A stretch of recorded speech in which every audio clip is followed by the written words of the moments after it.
মুসলিমদের বড় একটা কথা আছে, দুষ্ট লোকের মিষ্টি কথাই কিন্তু বলা যাবে না, তাতে কি হবে, বিপদ হবে। হঠাৎ করে আপনার চিরস্থানে যে শত্রুটা এসে গলার মধ্যে গলা মিলাচ্ছে, থ্যাংক ইউ দিচ্ছে, আপনি যদি ভাবেন যে ভাই শত্রুতার আমার মন থেকে চলে গেছে, তাহলে আপনি ভুল করবেন। সে আসলে আপনার দুর্বলতা সম্পর্কে জানতে চাচ্ছে, আপনার কাছে মিশতে চাচ্ছে এবং আপনাকে অপ্রস্তুত অবস্থায় রেখে ঘটনা ঘটাই দিবে। কারণ মানুষ তো বন্ধুরে বিশ্বাস করে, বাট শত্রুকে বিশ্বাস করে না। যে বিশ্বাস করে সে কিন্তু ফাঁদে পা দেয়। একদিকে ইরানকে ধন্যবাদ জানিয়ে বিক্ষোভকারীদের মাঠে রেখে মাঝখান থেকে সটকে দাঁড়িয়েছিল আমেরিকা। তখন একটা ওয়াদা দিছিল সহায়তা আসছে, কার জন্য, সেইখানে যারা বিক্ষোভকারী আছে। তবে একটু লেট করে ফেলেছে মার্কিন যুক্তরাষ্ট্র, কারণ জনগণ যারা রাস্তায় নামছিল ইরানের বিপক্ষে বা রাষ্ট্রের বিপক্ষে, তারা কিন্তু এখন ঘরে চলে গেছে। এখন এই যে ঘরে চলে গেছে আর এই যে সহায়তা এখন যেটা যাচ্ছে, কি যে ঘটবে আল্লাহ ভালো জানে। তবে আমি ইরানের জন্য দোয়া করি। যুক্তরাষ্ট্রের প্রেসিডেন্ট ডোনাল্ড ট্রাম্প তিনি মুখে মুখে অনেক কথা বললেও তিনি যে ইরানে সামরিক পরিকল্পনা যেটা অভিযানের, এটা থেকে সরে আসেননি। ইতিমধ্যে ছবি দেখে আপনারা বুঝেই গেছেন। এমনকি তিনি তার সহযোগীদের তেহরানে, অর্থাৎ ইরানের রাজধানী তেহরানে একটি চূড়ান্ত অভিযান পরিচালনার প্রস্তুতি নেওয়ার নির্দেশ দিয়েছেন। মার্কিন গণমাধ্যম ওয়াল স্ট্রিট জার্নাল তারা একটা প্রতিবেদন প্রকাশ করেছে। বলা হয়েছে যে এর আগে ট্রাম্প ইরানে অভিযান প্রস্তুতি স্থগিত রাখার কথা বললেও এখন তিনি নতুন এবং সুনির্দিষ্ট সামরিক পরিকল্পনা বা অপশন দেওয়ার জন্য হোয়াইট হাউস ও প্রতিরক্ষা মন্ত্রণালয়কে তাগিদ দিয়েছেন।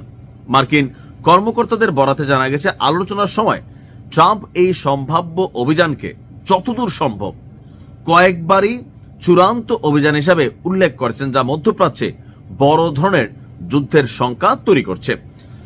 মার্কিন এই গণমাধ্যমটির তথ্য অনুযায়ী প্রেসিডেন্টের নির্দেশ পাওয়ার পর হোয়াইট হাউস এবং পেন্টাগন ইতিমধ্যেই বেশ কিছু সামরিক কৌশল তৈরি করে ফেলেছে।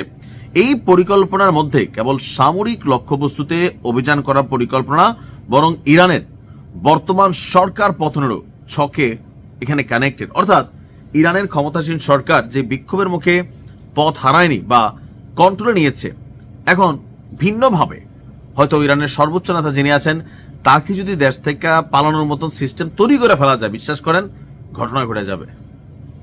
তাকে গিয়ে দেখা গেল মার্কিনীরা ভেনেজুয়েলার মতন অপারেশন সিস্টেমে সেখানে গেল, যদিও সম্ভব না, তারপরে গেল, তাকে বললো যে বাবা তুমি চলে যাও, এখন তোমার হাতে আর কোনো অপশন নাই, তো তিনি চলে গেলেন।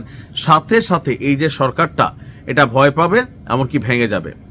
এছাড়াও বিকল্প ব্যবস্থা হিসাবে ইরানের যে বিপ্লবী গার্ড বাহিনী আছে, তাদের যে গুরুত্বপূর্ণ অবকাঠামোগুলো আছে, সেখানেও সীমিত আকারে আকাশপথে অভিযানের বিষয়টিও বিবেচনায় রয়েছে। কর্মকর্তারা বলছেন ট্রাম্প শেষ পর্যন্ত কোন পথটি বেছে নেবেন তা এখনো নিশ্চিত না হলেও তার রণংদেহী অবস্থান স্পষ্ট, অর্থাৎ যুদ্ধ করবে। মধ্যপ্রাচ্যের চলমান উত্তেজনার মধ্যেই ক্যারিবীয় অঞ্চলে মোতায়েন থাকা যুক্তরাষ্ট্রের বিমানবাহী রণতরী ও অত্যাধুনিক যুদ্ধ বিমানগুলো এখন এই অঞ্চলের দিকে অগ্রসর হচ্ছে। আর এই সামরিক সরঞ্জামগুলো ভেনেজুয়েলার সাবেক প্রেসিডেন্ট নিকোলাস মাদুরোকে আটকের লক্ষ্যে ক্যারিবীয় সাগরে মোতায়েন করে রাখা হয়েছিল। এখন সেখান থেকে আপনার সেগুলোকে ইরানের কাছাকাছি অবস্থানে নেওয়ার জন্য ঘোষণা দেওয়া হয়েছে।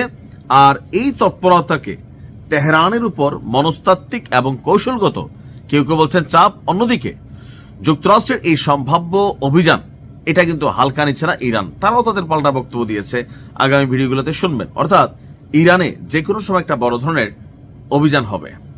এখন এটার জন্য ইরান কতটুকু প্রস্তুত আছে সেটা হচ্ছে বড় কথা। আল্লাহ ভালো রাখুক, ভালো থাকুন, আসসালামু আলাইকুম।